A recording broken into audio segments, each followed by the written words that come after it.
Welcome back to the Quilting Stories podcast. I'm Jeff Rutherford, and you can find me on Instagram at Jeff Rutherford. And I'm joined on today's podcast by my co-host, Elaine Poplin, a quilter from Huntsville, Alabama. And you can find Elaine on Instagram at Messy Goat. And our guest today is quilter Holice Turnbow.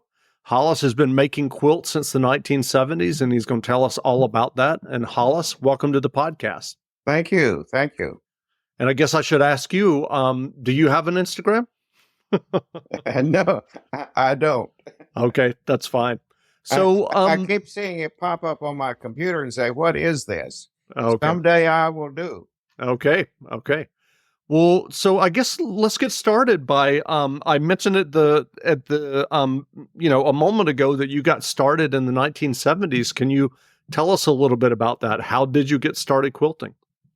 Well, it started back when we bought the first house in the 60s, and my wife at that time saw a wall hanging that was embroidered, but very different than anything I had ever done. Now, I grew up in a house full of needleworkers, and when you grow up like that, you just simply learn things you don't know you're learning. So it was not embroidery on cup towels and things like that. So we decided to do that, and I was kind of fascinated by it because what we were doing, and I took a class from a rather well-known embroiderer from England, and it was basically art rather than just embroidery. We were taking different textures of yarn and thread, using the same stitch to see what kind of a look it would give us. So I was doing that, and it was before the bicentennial, so I decided, hey, this is kind of interesting. I'll develop a class called Art and Needlework and introduce people to primarily the older techniques that were used. And things were popular at that point, thinking about our heritage. So I did one class for a local recreation department. One day, I got the call from the director and said, hey, do you know anything about quilting? And I said, yes. Keep in mind, she didn't ask me if I could do it. She said, do you know anything about it? Because I grew up in a house full of quilters. And as a kid, I played under the quilts and I put it in the frame, et cetera, et cetera. So it was fascinating. So I just simply started teaching. And back during those days, there were not men doing it. We knew about husbands who threaded the needles, but they didn't really ever put it to a fabric. And there were about 5 men who gained some recognition as quilters during that time. And this was a couple of 3 years before the bicentennial. So it just blossomed from that and started teaching and lecturing. Yeah. And that's the way I got started, and just kind of grew up with the resurgence of the movement that happened in the late 60s and primarily before the bicentennial. And didn't you say that you had grown up around some quilters? Oh yeah, I had 2 aunts and grandmother and grandfather who lived out on the farm, and the aunts, of course, were unmarried, lived there. And every winter they had a quilt hanging from the ceiling. And I have to think that during those days, there was no central heat, so quilts were covered at night. And finally, one year, I asked an aunt who was still living, why the proliferation of quilts. She said, well, they had them to cover with. And they were ordinary quilts. They were not fine quilts, but they were simply to cover. And again, it's like, if you remember the movie How to Make an American Quilt, how the little girl played under the quilt while they were doing it. Well, I did that and just simply learned about it. And living on the farm, it was something you did, even to the point of they couldn't afford to buy prepared quilt batting. So I could remember seeing them sit out with the cotton that they had grown with their carders, actually making the little battings that went into quilts. So you might say I was exposed in the very primitive way that quilts were made. So it was something I just grew up with. It was part of the family heritage. Sure. That kind of reminds me. Go ahead, Elaine. that sounds awesome. I just found myself wondering if you started with embroidery, and this is just maybe an obnoxious and name dropping, but did you happen to know Pat Flynn Kaiser? I know the name. She was very active with the Embroiderers Guild and traveled all over the world, but she's from Texas and then moved to Huntsville, Alabama with the space program, and that's where I'm from. And she was one of my moms. So I grew up with her, and she's the reason I quilt. So it was another embroiderer. Another embroiderer that did it. So yeah, her work was absolutely incredible. And so it was... I can't even recall the name of the English needle worker, but she was quite well known. And I took a class at the Smithsonian because I was not to do the wall hanging required a lot more technique than I really had, and so I took the class. She came to us. I lived near Washington D.C. at the time, so I saw that she was going to be in town, and so I went down and signed up a class at the Smithsonian. And I walked in that night, and here's this room full of women. They looked at me, like, who are you? And I looked at them. I said, well, I was sent to integrate this group. No, when you were talking about the cotton batting, it made me think at my local guild here in Northampton, Massachusetts, last Sunday, we had our holiday meeting of the year. And one of the quilters was telling a story that she started buying a lot of antique quilts and just quilt tops that have never been quilted, going to tag sales and to Goodwill and places. And she was saying that she started, she got one and she started washing it, and the water was turning red, and she couldn't figure out because there was no red fabric in the quilt. So it turns out that she opened the quilt up and they had used for the batting like a red blanket. Not even, this was before the years of professional batting that you go and buy in a. Yeah, they used whatever they had at a quilt show. Oh, some years ago, there was an antique dealer next to the booth that I was working in, and they were at that point ripping apart an old quilt. And inside it actually had pieces of wool clothing. I remember seeing a child's coat, and they would cut them actually so that they would fit into. And one way that you can tell really a true vintage quilt is if you open it up and the cotton still has the little brown flecks in it. Because see, they would actually pick the cotton and then strip it out and try to get the seed out. And right. They didn't always get the seed out. So that's one way that quilts are done. And they would make little pillows, that was probably about, 6 by 8 inches. And they would lay in there, and it had to be fairly heavily quilted or all of that was going to shift. Right. See, and the continued washing. So, but then of course, about the same time that I was teaching was when Jenny Beyer, became well known. And I always tell people that one of my greatest honors was one year, about 1979, is actually carrying her quilt Ray of Light from San Francisco to Los Angeles for a quilt show. That's great. Well, I wanted to ask you about that. I mean, because, as you just said, you got started in the late 60s and then you started teaching in the early 70s before the bicentennial.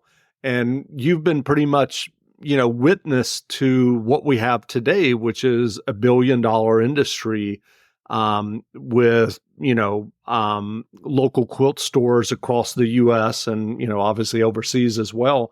I'm just curious, what have you seen in terms of the major changes? Because I'm assuming when you got started, there weren't rotary cutters, there weren't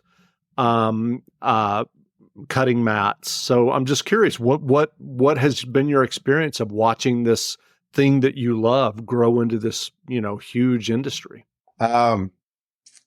Better tools and technology. And of course, the first thing that we began to see was the rotary cutter. And of course, some of us who started back then is you didn't tell people you used a rotary cutter except only in the privacy of your own home because it was not authentic. Right. But, much like machine quilting and then long arm quilting. And my machine quilting, for years I said, I remember at a quilt show in Houston several years ago, there was a beautiful machine quilted, not the long arm, and people were aghast. We're desecrating the craft with this. But then on the other hand, there is a quilt in the Smithsonian dated about 1890 that is machine quilted. So it's like anything. As we see new technology and better tools, we adapt those to what we're doing. Sure. So can you tell us a little bit about the quilts that you're making today personally? Well, basically what I'm doing, because I'm not doing a lot of teaching and I don't need quilts for the bed and I don't know people who need quilts. I do a lot of charity work, very, very simple quilts. And I do a lot of work for the Quilts of Valor because those folks don't like to do the bindings and I do. So I do a lot of bindings for that. So I do that kind of work now because I do a lot of your simple things. I call them my B&P quilts. And if I could say this as burp and poop, very simple things. Doesn't take long to make them, and they're to be abused, lovingly abused and used. And I can do these fast, and they're not patchwork. I just use one interesting piece of cloth for the top and something for the backing, and just straight line machine quilting. And I can put a lot of them out, for those, and give them to the hospitals, veterans' homes, nursing homes, etc. So that's basically what I do. Occasionally, I'll do something that is a little bit different. I have a bucket list this long of things that one day I want to sit down and really do these. I have places and people that I would like to make a quilt for. So, but should we point out your age for those who may not know? 29 and holding. Well, last October what's that? 29 and holding. And I'm not 24, but if you reduce the number, that's closer. Uh-huh. I was born in 1930. Wow. That's great. So that must be 1992, I guess. So, and, still healthy. My mother lived to be 97. So, good health. I haven't had COVID yet. That's wonderful. That's wonderful. But I also wear my mask anytime I go out. Yeah, I hear you. So, I'm curious. Are you doing you mentioned, straight line quilting. So you're doing the quilting on your machine, and what kind of machine are you using? I use a regular domestic sewing machine. I laugh and say I break out in hives when I go even pass by one of these newfangled things. But I do teach basic machine quilting on the domestic machine. It can be done because people don't have the big business. And again, like a lot of things I say, I fought it for years until I learned to do it. Yeah. And I do have a Janome Horizon machine, which has the wider base, which fits those things down. And I've quilted all the way up to a queen size quilt on that. And it's just a matter of preparing it right so you stuff it into the machine. So, and I have to put this little plug in. I teach differently than other folks. I tend to think that too often when people are learning on their domestic machine, they're subjected to classes that are really too complicated. So when I teach 4 shapes: a loop, a squiggle, a sharp point, and then a kind of a straight line, and that's all you need. Once you learn that, years ago I had an awful job. I hated it. Uh, it was doing basic motion time study. We have a stopwatch, and it was a place they were reviewing applications or something, And I tend to think about that, break it down to the very simplest steps. And if you learn those 4 shapes, you can do anything with it. Yeah, I do very much the same.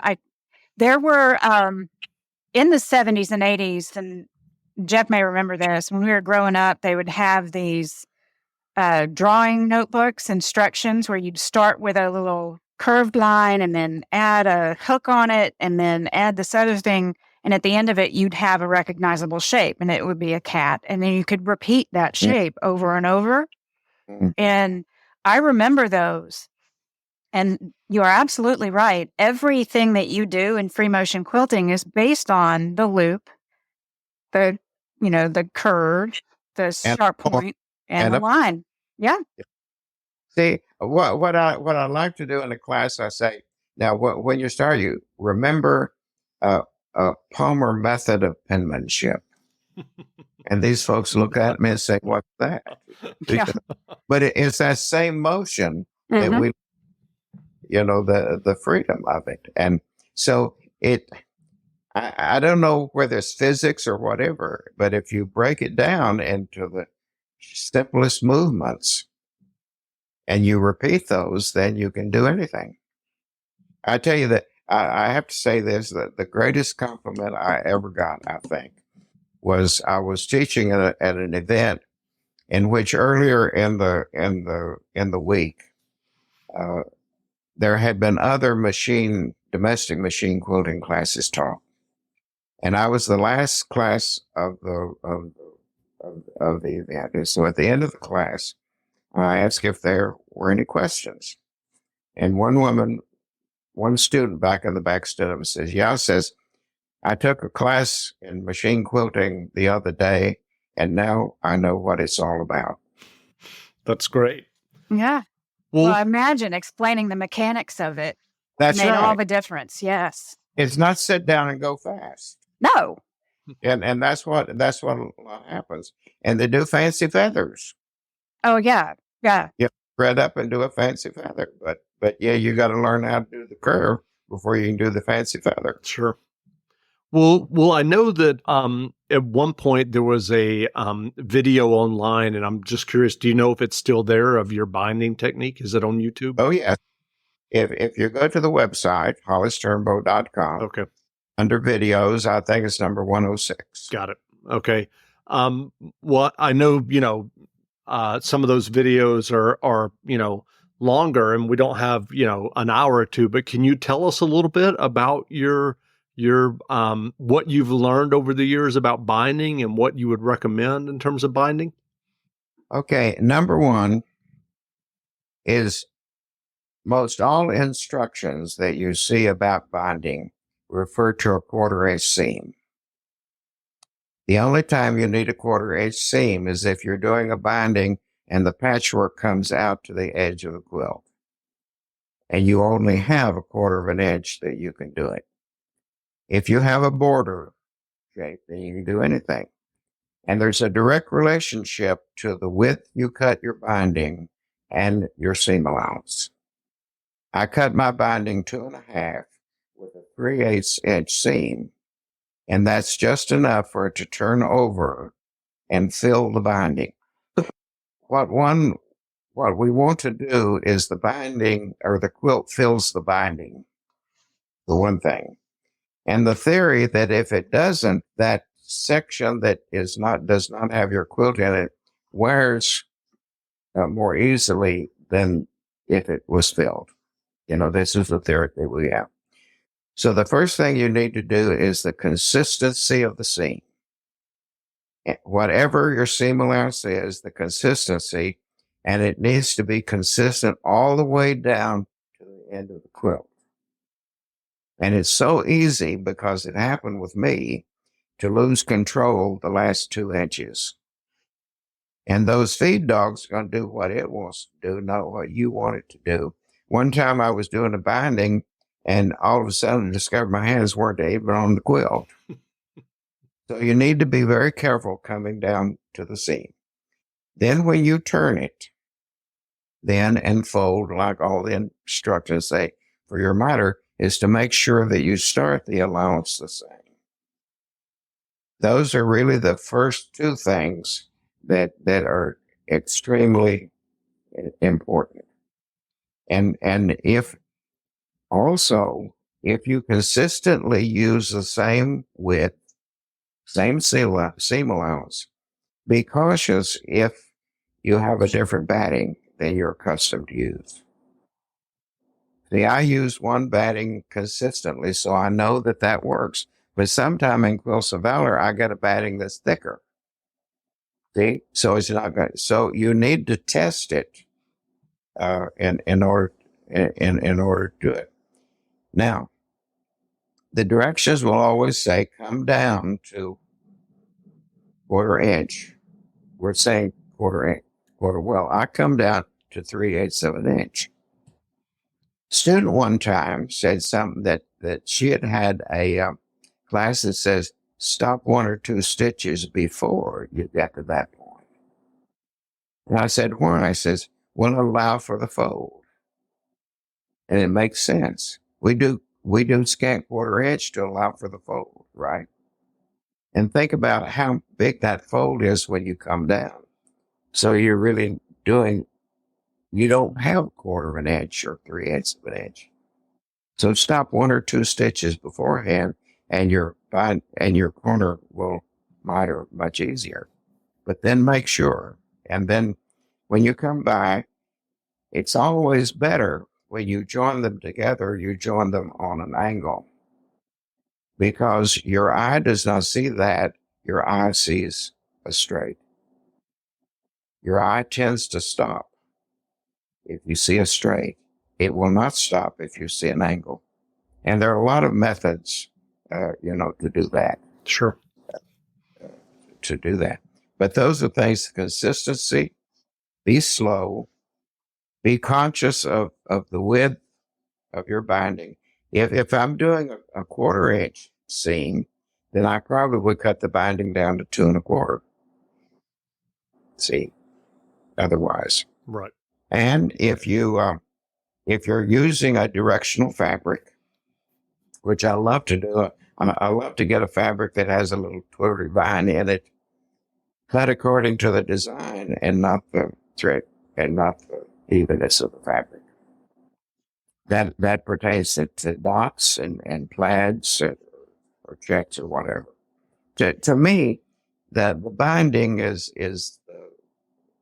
what it frames everything. And I've seen so many wonderful quilts, but yet the binding is lousy. I think the reason that I became more conscious about that is years and years ago, I did a lot of quilt judging with a quilter. I did it, over the years several times. That was the first thing she looked, was the binding. So that made me far more conscious with it. So. Well, I was going to ask you about your quilt judging. Can you tell us about that? Because I think, if I'm not mistaken, you kind of got your start again, kind of at the beginning of when the quilt judging started in what we know now as kind of, modern quilting. In 1979, the National Quilting Association developed a certified judging program. And I was either the second or third person to be certified into that. They had to certify somebody to get started. And a friend quilter, Thelma Barr, who lived down in the Washington, D.C. area, she and I did our certification on the same day. We always argued. It was like twins, whose certificate was signed first. So But the certification program was far different then than it is now, uh, because we were not seeing the variety of quilting that we have now. And it developed over the years. As we did, we added a more structured kind of program, because when we did it that day, we just got in a room and we critiqued quilts. But now, then it developed into actual paperwork that is required to really test one's knowledge and experience about quilts. I don't know what happened. She left. She went away. It's okay. Okay. Yeah, I'm here. You can probably hear me. It's Yep. just my Oh, video yes. is not working. And then when the National Quilting Association folded several years ago, I knew all of us who were certified organized a continuing group called National Association of Certified Quilt Judges. So the program is still going, and what it does give some structure to the judging process. It, in many ways, it takes the prejudice out, because I have been in the room and seen people judge who judged on what they preferred. Many years ago at a quilt show, which I won't mention, the same three people continually judged every year. One was a very traditional quilter, one was the editor of a magazine, and another one had a business that related to quilting. And there were complaints that would come back about how can one person give me 0 and another one give me 100 on something, because they judged the way they saw it or what they're. So it has added structure to it and a lot of respect to the process, and make sure that the person has had both education and experience.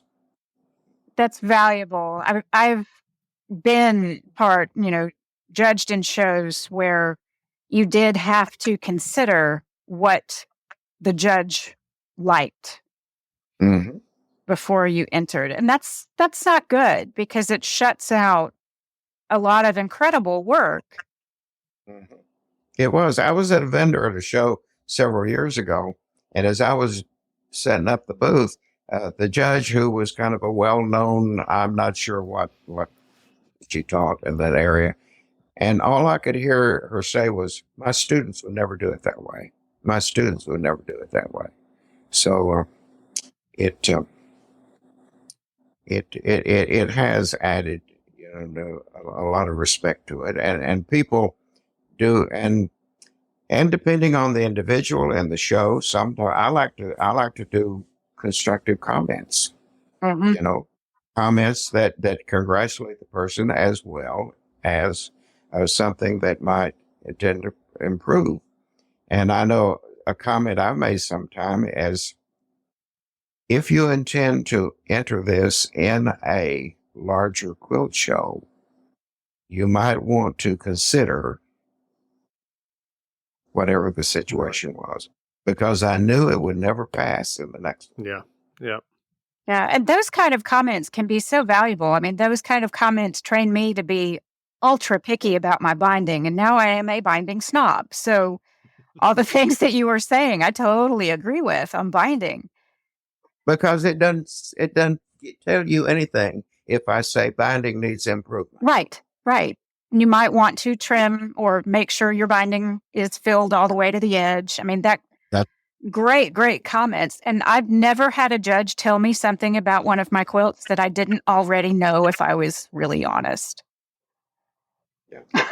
So, I mean, but yeah, so thank you for that, for being part of the pioneering group that probably made that happen. So good on you. Well, I laugh and say that I'm a vintage quilter. I've been in it at the point that vintage is, what is vintage? 50 years. Vintage, not an age. And I've seen a lot of things, and it's interesting that I have been part of things. For instance, back in 1978, when the Postal Service issued the first postage stamp commemorating honoring quilting. I was involved with that process down in West Virginia, issued in West Virginia. Had lunch with Sharon Rockefeller, the governor's wife, and so there's been a lot of things that that I've been there. I won't say it's like Forrest Gump, but in some of it, and have met celebrities. Met. Well, don't you have an Oscar? Oh yes, that happened. Tell us that story. Tell that story. Yes. Okay, I was in the Army during the Korean thing, and people still say, thank you for your service. I said, well, thank you, because I spent several months in the South Pacific swimming in the lagoons. I said, well, how come? Well, I was attached to a unit that was testing the hydrogen and atom bombs in the Pacific, and then when I was discharged out of the Army, and before going to school, I took a job with the Federal Civil Defense Administration. Excuse me, just a minute. And that was for one of the last atomic tests in Nevada. So I spent 5 months out there, and the emphasis that year was to test improvements in housing constructions from the prior test. And my specific job was to furnish the houses. And all kinds of companies sent things in. Furniture companies would send furniture in. We would put curtains on the windows. And there was a company called Darling Mannequin Company who sent mannequins that we set around and put in the bed. And J.C. Penney provided all the clothing and so forth. And so 20th Century Fox made a documentary and called it Survival City. And it won an Academy Award that year. That's awesome. Actually, hold it over to the here. I can't see it. Can you move it over? Yeah, there you go. Okay. That's amazing. So it won the Academy Award for the best documentary that year. So anytime I did community theater, I always said that I was in an Academy Award movie. So one year my daughter was going to California for a quilt show. She stopped in the airport and had this one made for me.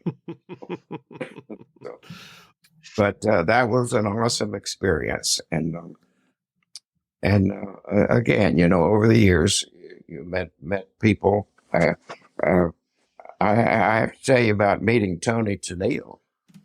Okay. This is a story that my daughter never fails to remind me of that. Well, at one of the very early quilt shows in Houston, Cindy was there as a stencil company, and so we were all stuffed in. And so here walks down the aisle this person who was definitely not a quilter. And I'll never forget it, a black and white polka dot shirtwaist blouse and a black squirt coiffed blonde hair. She's asked if we had a round stencil. And I said, well, no, we don't. Go get a margarine lid.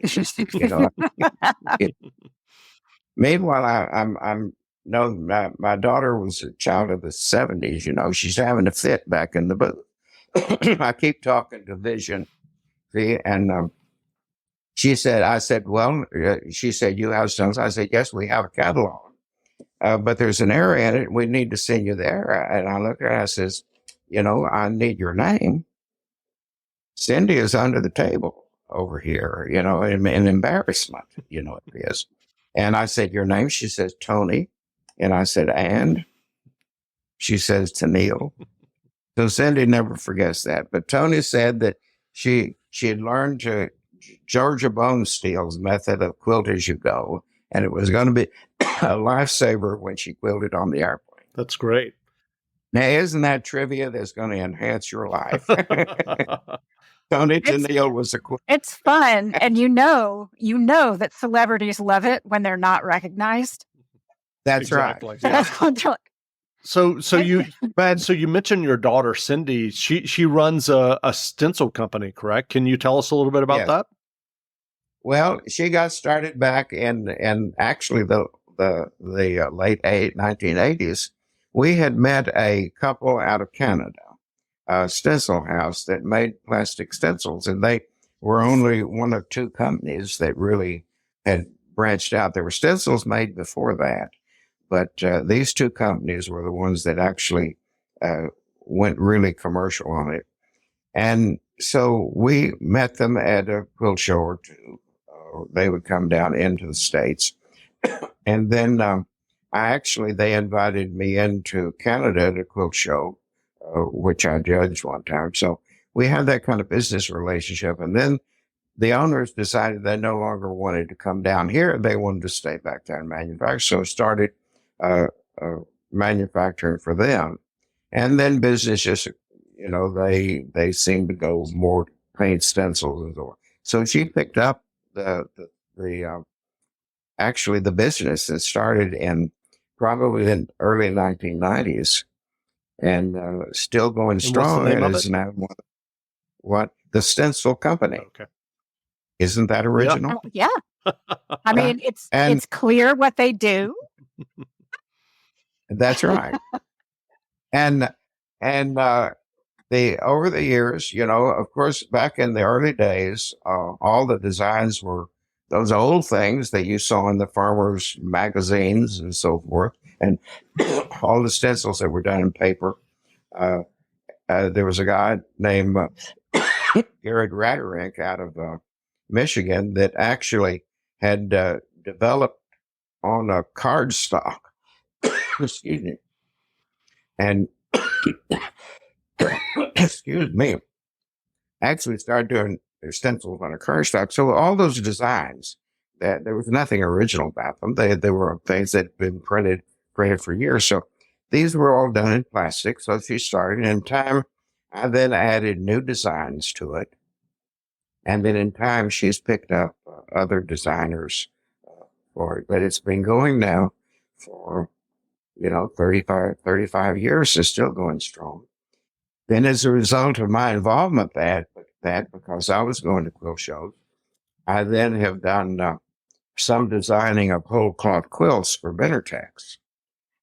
And we were the first, that product was the first time that those had been done in large size in a wash out ink. And that was the important thing about it. So I've done that. And I just learned how to draw with it, basically by copying things. So I've tended to lean toward that part of quilt making more than patchwork. Sure. Well, I was wondering, given the work that you're doing now on the charity quilts and the quilts of valor, do you have favorite notions or rulers or favorite tools that you go back to and again? 24-inch ruler, the same Olfa cutter that I bought in 1979, the 45 millimeter. I do use the 60 occasionally, but I've discovered the new blades. Isn't that crazy? New blades make all the difference. Listen, you see them now, the titanium coated. I bought some of those, but if I can mention, I bought the Olfa Endurance initially, and and I do a lot of cutting, and I'm amazed at how long the new ones last. It's worth the money, the amount of money for this. So that certainly has been an improvement. Again, as a traditionalist, I seem to kind of be hesitant about a lot of new stuff. I'm not yet into these new templates, that, what do you call them? Templates that you use to do your free motion quilting with. That's the big thing that's coming on now. Pantographs, you mean? Where you follow them with a laser or? Yeah, those things you put down and you get I don't know what they're called. I didn't have a class in them. and I figured that I was more awkward using them. I wanted to draw the picture, the design on the cloth, and do Sure. it my way. Yeah.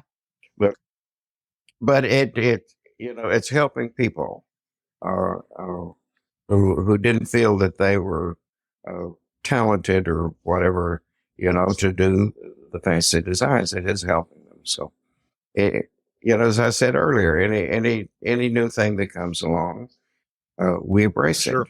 We'll Just like a cook would embrace any kind of thing. We buy these new frying pans that you don't have to put grease in it. See? So, I hear you. Well, given your being around the industry and around quilting since the early 70s, I'm curious, are there trends or things that you see coming back or kind of circling around? I know, obviously now the Modern Guild, I mean, they've been around now for how long? I mean, over 10 years now. And obviously a lot of those modern quilts are, done with solid fabrics. I'm just curious, are you seeing trends kind of come and go? I'm seeing a lot of sampler quilts that are being shown online. And back when we started in the early 70s, sampler quilts is what we taught, because that would give the quilt maker exposure to all kinds of techniques. Sure. Then the next thing, with all that fabric that was left over, we started seeing medallion quilts. Jenny Beyer was instrumental in that. And then suddenly we have scrap quilts that start coming in. So it's almost like, what is a normal evolution to use that fabric up with? See, so I'm seeing there's a website called Celebrate Hand Quilting, and they keep pretty much hand quilting. But even on that, in showing what they're doing, I see a lot of the sampler quilts with it. What I'm really into, I could say into now, but I'm giving a lot of attention to, is the recycling issue. Again, rather than just say we're reusing the scrap thing, is start thinking about, how we can go ahead and take this and recycle it, and try to motivate people, instead of just taking that bunch of scraps that's on the table. What can we do with it?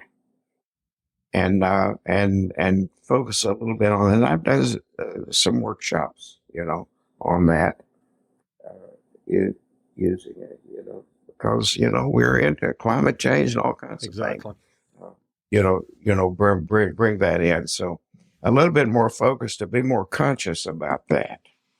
Well, where can people find you online if they're interested in you and finding more information about you and what you've done in the quilting world and your quilts? Wikipedia. I'm on Wikipedia. Yes, you are. That's crazy. Yes. HoliceTurnbow.com. That's great.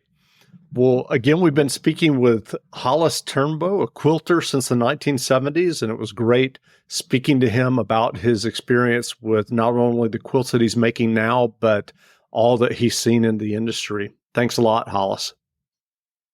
Glad to be here. Outstanding. It was lovely.